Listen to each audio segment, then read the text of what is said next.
అందరికి నమస్కారం. ఏదైతే ఈరోజు జనసేన పార్టీ అధ్యక్షుల వారు ఏదైతే కమిటీ ఇచ్చారో ఆ కమిటీకి నేను నాకేం జరిగిందో పూర్తి వివరణ ఇవ్వడం జరిగింది. అదేవిధంగా పార్టీ అధ్యక్షులు గౌరవ శ్రీ పవన్ కళ్యాణ్ గారు ఏదైతే రాష్ట్ర ఉప ముఖ్యమంత్రిగా ఉన్నారో ఆయన నిర్ణయం తీసుకుంటారు.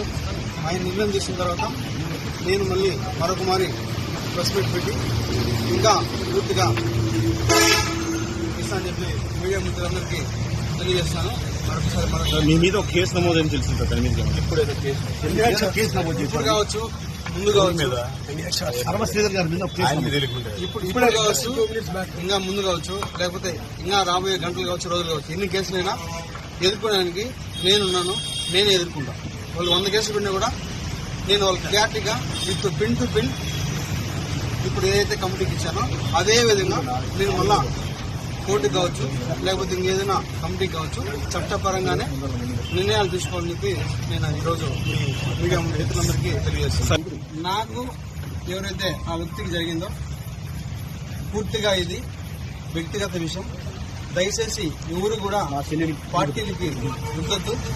ముఖ్యంగా జనసేన పార్టీ అనే పేరు ఎత్తకుండా వ్యక్తిగత జరిగిన విషయం కాబట్టి వ్యక్తిగతంగానే నేను కమిటీకి సబ్మిట్ చేస్తాను. కమిటీ ఏదైతే మన పార్టీ చెప్తారో అదేవిధంగా పార్టీ కూడా నాకు చెప్తారో ఆ చెప్పిన విధంగా తర్వాతే నేను ముందుకెళ్తాను. ఎందుకు కాంట్రవర్సీ చేస్తున్నారు మీరు ఎంత కాంట్రవర్సీ చేస్తున్నారు? సార్ ఆయన మళ్ళీ రెగ్యులర్ ఎప్పుడు చెప్పండి. ఎప్పుడైతే కమిటీ నుంచి పార్టీ నుంచి ఆదేశాలు వస్తాయో మరి అప్పుడే నేను ప్రజల్లోకి వస్తాను. సార్ మీ అసెంబ్లీ వీడియో నిజమా కాదా? అసెంబ్లీ వీడియో మీరు నిజమా కాదని మీరు చూశారు. దానికి కూడా నేను కమిటీకి ఒక క్లారిటీ ఇచ్చాను. ప్రూఫ్స్ కూడా సబ్మిట్ చేశాను. కమిటీ ఏదైతే డెసిషన్ తీసుకున్న తర్వాత మళ్ళీ నేను ఒకసారి ప్రెస్ మీట్ పెట్టి ప్రతి ఒక్క మీడియా మిత్రుడికి నేను విడమర్చి విత్ ప్రూఫ్స్ తో కూడా మళ్ళీ సబ్మిట్ చేస్తాను.